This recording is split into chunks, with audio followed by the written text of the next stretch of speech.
Welcome to this new episode of our Bible reading and reflection. Today, we are exploring Genesis chapter 1, verses 14 through 19 from the Douay-Rheims Bible. This passage describes the creation of the sun, the moon, and the stars. These verses show how God brings order and rhythm to the world by establishing time and providing light. As we listen, let's reflect on how God's wisdom and power are revealed in the beauty and structure of creation. Genesis 1:14, "And God said, Let there be lights made in the firmament of heaven, to divide the day and the night, and let them be for signs, and for seasons, and for days and years."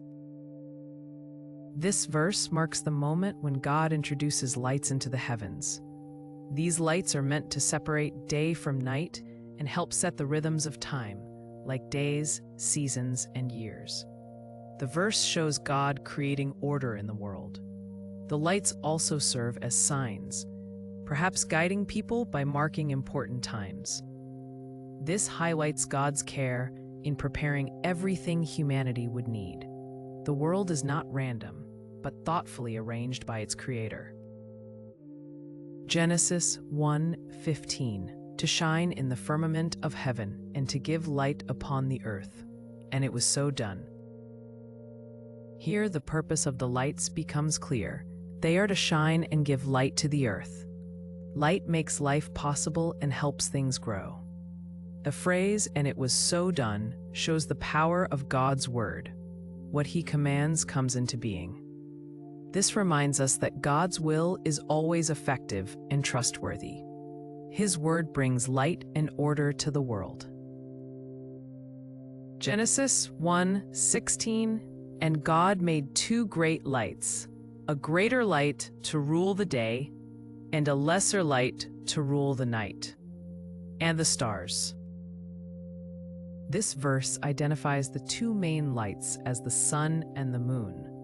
The sun rules the day, bringing warmth and daylight, while the moon rules the night, reflecting light in darkness. The mention of stars shows the vastness and splendor of the night sky. Together, these heavenly bodies serve different roles, but all contribute to the well-being of creation. God's creativity and generosity are made clear in these works. Genesis 1:17, "And He set them in the firmament of heaven, to shine upon the earth." God places the sun, moon, and stars in the sky where they can fulfill their purpose.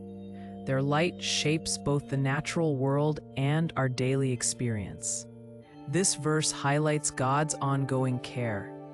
He not only creates, but also positions everything perfectly. The heavens become a display of God's order and beauty. Every day and night, we are reminded of His presence through these lights. Genesis 1:18, "And to rule the day and the night, and to divide the light and the darkness. And God saw that it was good." This verse repeats the idea that the sun and moon organize our time by ruling over day and night. Their purpose is to separate light from darkness, bringing clarity and rhythm to the world. The declaration, "God saw that it was good," tells us that creation pleases Him. Everything God does is for a reason, and it brings goodness to His world. We can trust that His design is wise and caring. Genesis 1:19, "And the evening and morning were the fourth day." This final verse marks the end of the fourth day of creation. By now, the structure of time is established. Evening and morning define one day. With the creation of the sun, moon, and stars, God finishes another stage in preparing the world for life. Each day builds on the last, showing God's careful planning. It is a reminder that God's work unfolds step by step, in an orderly and loving way. In these verses, we see how God brings light and order to the world, making it a place where life can grow and thrive. The sun, moon, and stars are not just distant objects, but gifts from a loving Creator who prepares everything we need. Whenever we see the sky, we can remember God's wisdom and care for creation. May this passage encourage us to trust God's timing and appreciate the beauty around us. Thank you for watching. If you found this helpful, consider subscribing for more Bible readings and reflections.